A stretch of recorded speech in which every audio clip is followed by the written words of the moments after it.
آقا علیہ الصلوۃ والسلام سے بڑی ہستی اس کائنات میں اور کوئی نہیں تھی. یعنی عرش الہی سے لے کے فرش تک پوری کائنات پست و بالا میں آقا علیہ الصلوۃ والسلام جیسی کوئی ہستی نہ تھی، نہ ہے، نہ ہوگی. پھر جتنے معجزات اللہ پاک نے حضور علیہ الصلوۃ والسلام کو عطا فرمائے اتنے معجزات بھی کسی کو نہیں ملے تھے. جتنے کمالات آپ کو عطا فرمائے ظاہری باطنی، وہ کمالات بھی اتنے کسی کو نہیں ملے تھے. ان تمام معجزات، محاسن، کمالات، عظمتوں اور رفتوں کا مجموعہ ہو کر بھی آپ غور کریں اس امر پر کہ 53 برس حضور علیہ الصلوۃ والسلام نے مکہ کے معاشرے میں گزارے. 53 برس عمر مبارک تھی جب آپ نے ہجرت فرمائی. 40 برس آپ میں سے ہر کوئی جانتا ہے وہ تھے جو اعلان نبوت سے پہلے آپ نے اپنی پاکیزہ سیرت طیبہ لوگوں کو دکھائی تھی، لوگوں کے سامنے تھی. یہ 1 سال، 2 سال، 5، 10، 20 سال کا زمانہ نہیں ہے. پیدائش بھی وہیں ہوئی ہے، اسی سوسائٹی میں، اسی شہر میں. 40 برس بھی وہیں گزارے ہیں. جیسے آج کل ہمارا زمانہ ہے نا، لوگ تعلیم کے لیے باہر چلے جاتے ہیں، کاروبار کے لیے باہر چلے جاتے ہیں، تو کئی سال اپنے وطن سے باہر بھی گزار لیتے ہیں. ایسا بھی نہیں، پورے 40 برس آقا علیہ الصلوۃ والسلام نے ان کے سامنے گزارے اور آپ کے شب و روز آپ کے سامنے. اس کے باوجود جب 40 برس پورے ہونے پر آپ نے اعلان نبوت فرمایا اور ان کو دعوت دی اللہ کی طرف، تو آپ کے سامنے ہے اس چند قلیل خوش نصیبوں کو چھوڑ کر سارے معاشرے نے اس دعوت کو رد کر دیا. پھر اگلے 13 برس جو آپ نے گزارے ہیں، یہ وہ 13 برس ہیں کہ انہی میں آپ نے معراج بھی کیا، انہی میں آپ نے چاند کو بھی ٹکڑے فرمایا، اور انہی میں بے شمار معجزات کفار اور مشرکین مکہ نے دیکھے. تو سیرت طیبہ کا جو معجزہ ہے کہ اس جیسی سیرت کائنات ہست و بود میں کسی کے پاس نہیں تھی، وہ اپنی جگہ. پھر قرآن مجید کا معجزہ، بڑے بڑے فصحاء، بلغاء، عربی زبان پہ بڑے قادر الکلام، اور ان کو اتنا فخر عربیت پر کہ دوسروں کو گونگا کہتے تھے، عجمی کہتے تھے، ہر قسم کا کلام وجود میں لاتے تھے. اتنی مہارت تھی ان کو. اس کے باوجود بار بار چیلنج ہوتا رہا کہ ایک آیت، ایک سورت اس کے مثل بنا کے دکھاؤ. کوئی نہیں بنا سکا. یعنی یہ ایک ایسا معجزہ تھا کہ سب منکروں کے سر پہ چڑھ کے بولتا رہا. کوئی شخص ایک چھوٹی سی سورت الکوثر جیسی بھی مقابلے میں نہیں لا سکا. ایسے معجزات دکھائے. چاند کا ٹکڑے کر دینا، اب آپ اندازہ کر لیں، کوئی تصور کر سکتا ہے کہ آنکھوں کے سامنے اہل مکہ نے دیکھا. پھر معراج سے جب پلٹے تو بیت المقدس کا منظر کفار مشرکین پوچھتے تھے، آپ بیان کرتے تھے کھڑے ہو کر، اور قافلے آئے. پھر اس طرح اور بہت سارے کنکریوں نے کلمے پڑھے اور اس طرح معجزات دیکھتے رہے. جب 7 برس اس عمل کے گزر گئے تھے تو سارے اہل مکہ کے طاقتور لوگوں نے معاشرتی بائیکاٹ کر دیا، آپ کے ساتھ سوشل بائیکاٹ کر دیا. آپ کا پورا جو خاندان بنو ہاشم تھا اس کو شیب ابی طالب، پہاڑوں کی ایک وادی تھی، اس گھاٹی میں بند کر دیا.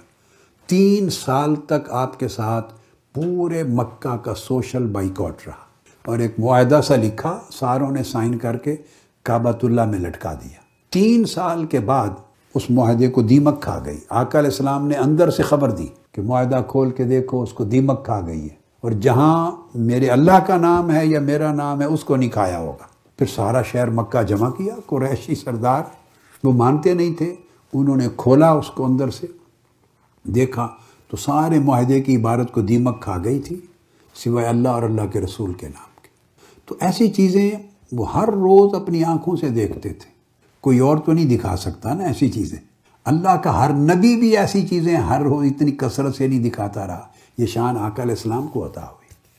تو اس کے باوجود اب آپ دیکھ لیں کہ جب 53 برس عمر مبارک ہو گئی اور 13 برس معجزات دکھاتے بھی گزر گئے اعلان نبوت کے بعد، تو اتنی بڑی آبادی میں 400 سے کم لوگ تھے جو آقا علیہ الصلوۃ والسلام پر ایمان لے آئے تھے.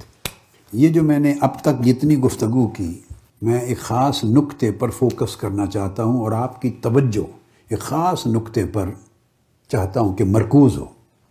عیسیٰ علیہ السلام مردوں کو زندہ کرنے والے، مادرزاد نابینوں کو بینائی دیتے رہے، کوڑی ٹھیک ہوتے رہے۔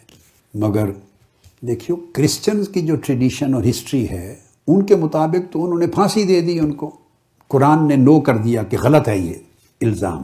وہ تو اللہ رب العزت نے ان کی شکل جیسا، آپ کے 12 فالورز تھے، آپ کے 12 رفقا تھے، حواری تھے، ان کو قرآن مجید کہتا ہے، پختہ رفقا 12 تھے، آپ کے اصحاب، آپ کے حواری، مددگار، کل 12 تھے جو کمرے میں آپ کے ساتھ استقامت کے ساتھ جم کر بیٹھے تھے، کل 12۔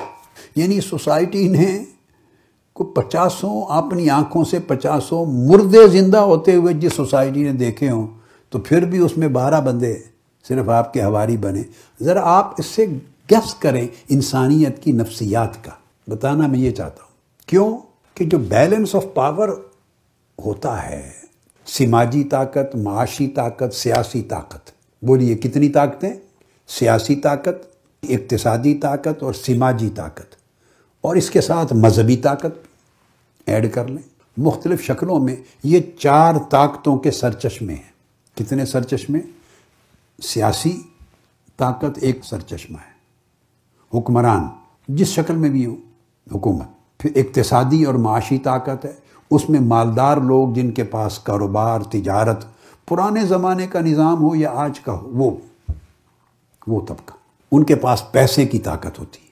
تیسرا سماجی طاقت، جو معاشرے میں ادروائز بڑے انفلوئنس رکھنے والے، طاقتور، مؤثر ہوتے ہیں، خواہ ان کے پاس افراد زیادہ ہیں، برادریاں ہیں، لوگ ہیں، سماجی تعلقات ہیں، تو انفلوئنس ہوتا ہے۔ تو ایک یہ چشمہ ہوتا ہے، یہ سارے لوگ اپنی اپنی طاقت کے ذریعے انفلوئنس کرتے ہیں سوسائٹیز کو۔ اور ہمیشہ رہا ایک مذہبی طاقت، مشرکین بھی تھے تو مذہبی طاقت کا ٹول بھی یوز کرتے تھے نا، یہود بھی تھے تو یہودی جو ان کے اور عیسائیوں کے جو احبار تھے اور رہبان تھے، تو وہ مذہب کو ایک ٹول کے طور پہ یوز کرتے تھے۔ ہر دور میں آج بھی ہیں، ٹائٹل بدلتے جاتے ہیں مگر یہ 4 چشمے برقرار رہتے ہیں ہمیشہ، جو سوسائٹی کو انفلوئنس کرتے ہیں۔